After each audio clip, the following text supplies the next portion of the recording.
Hi, I'm Tim Gilliam with Midwestern State University. This presentation is titled Aligning Training Programs with Business Goals, and this is for class IDT 4173, Multimedia II.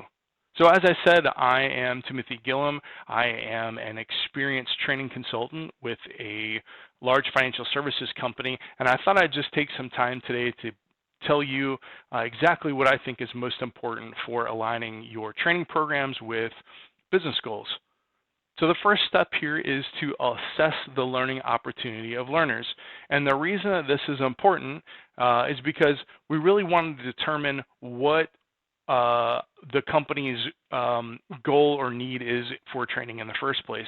So the first stop that we're going to make is meeting with company leadership or work group leadership to determine what does their ideal future look like? What is their vision for how this work group or how the company will perform in the future? A lot of this has to is going to affect company culture at some point, and we want to be able to make sure that they're okay with that as well. And then really we want to take into some other considerations like brand, or if we really think about it, we're thinking about what is the company's reputation with its customer, and ultimately to be able to keep up with customer needs in the future, we may need to make some changes to products and services over time to be able to do that as a company.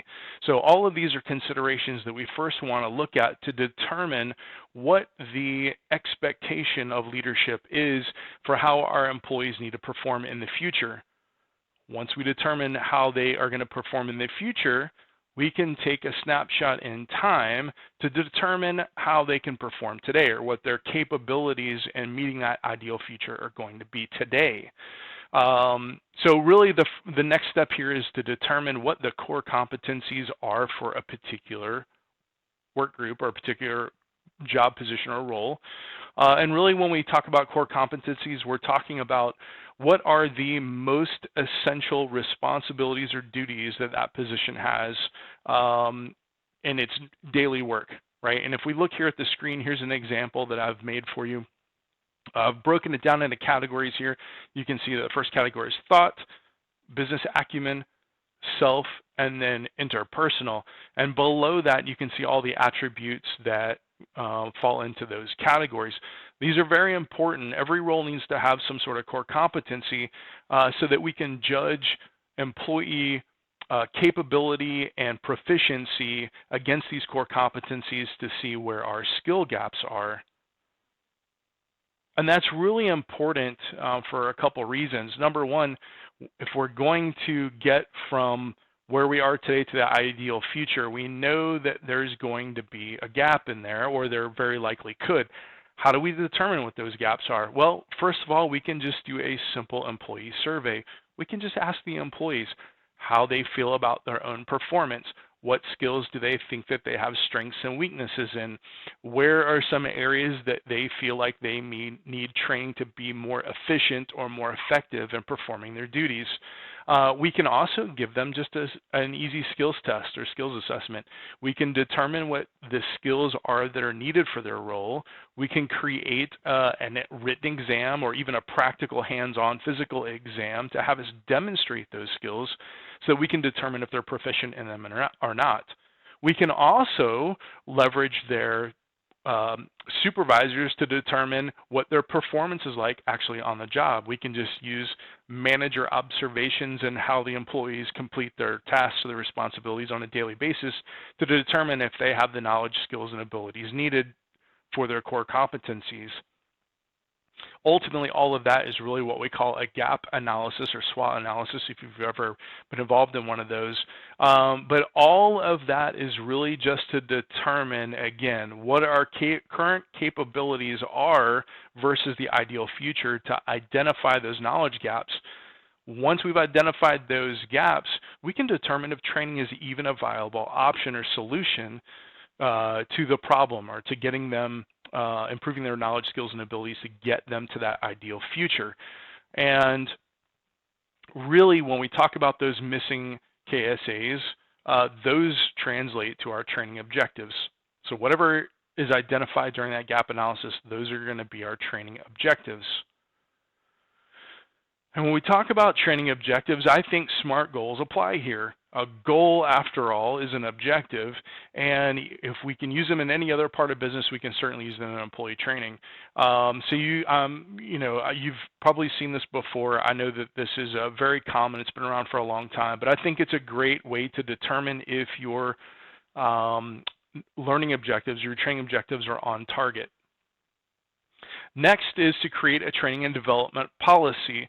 And really, when we talk about policy, we're talking about the roadmap that gets us from our current capability to the ideal future via the knowledge, skills, and ability. So what are the ways we're going to increase that? Well, first of all, we need to look at all of the people that are involved, or who we call stakeholders.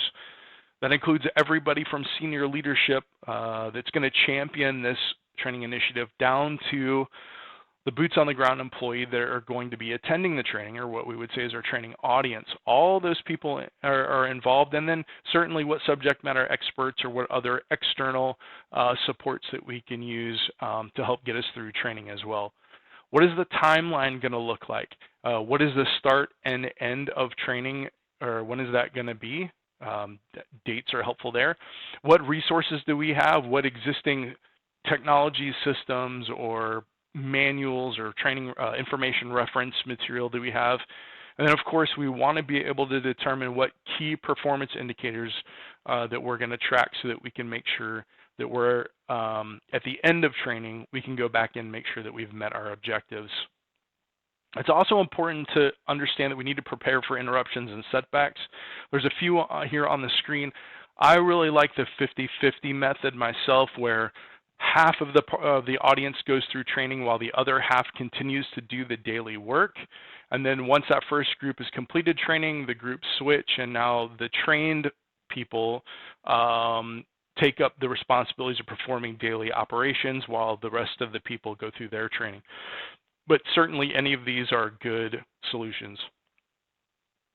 Next is instructional design and delivery. And really what we're talking about here is, how do we get the knowledge into the hands, if you will, of the learner? So some of the things that we need to think about when we design learning are those learning theories. Adult learning theory certainly applies in the workplace. So does social learning, which is great for allowing employees to communicate amongst each other, to work out their own problems, and then, of course, to identify some subject matter experts to model the maybe some of those attitudes or behaviors that you're going to want the rest of the employees to adopt. Methodologies are important too. Is this going to be self-development? Is this going to be an instructor-led course? What materials and resources do we need? Again, job aids, reference materials, some kind of performance support after training is over that will continue to help the employees when they're actually putting their skills into practice. And then, of course, what does facilitation look like? Is this going to be an e-learning course that is going to be just, the learner's going to go through individually on their own on a website? Or is this going to be instructor-led classroom-style training? These are all important considerations to determine ahead of time.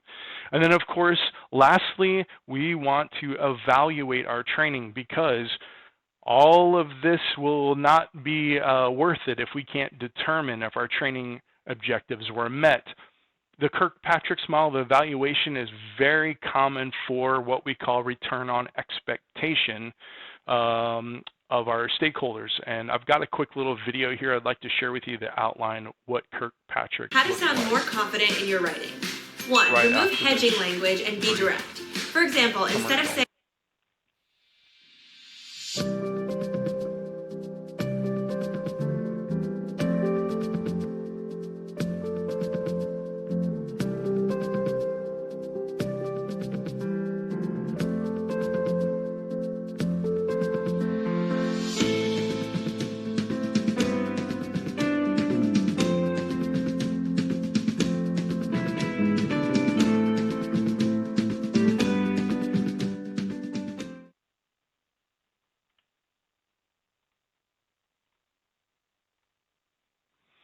So I hope you see there that the Kirkpatrick's model can definitely be effective in determining what I'd like to think of as return on expectation.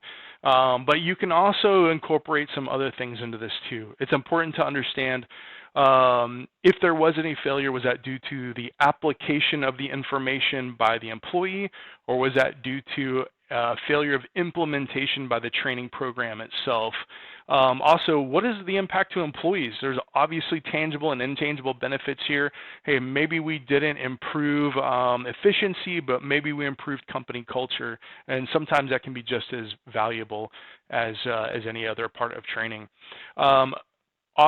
In some instances, like particularly in sales or any places where money might be involved, or numbers that you can track the change in, if any of those apply, a standard return on investment calculation can be appropriate, where you just subtract the total cost of training from the benefit value received.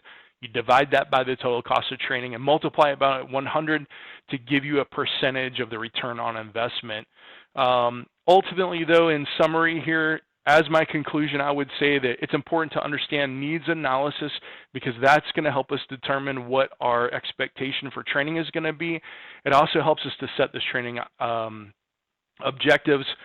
Creating a training policy, creating that roadmap helps us be successful along the way and identify who and what is going to be needed to help us be successful.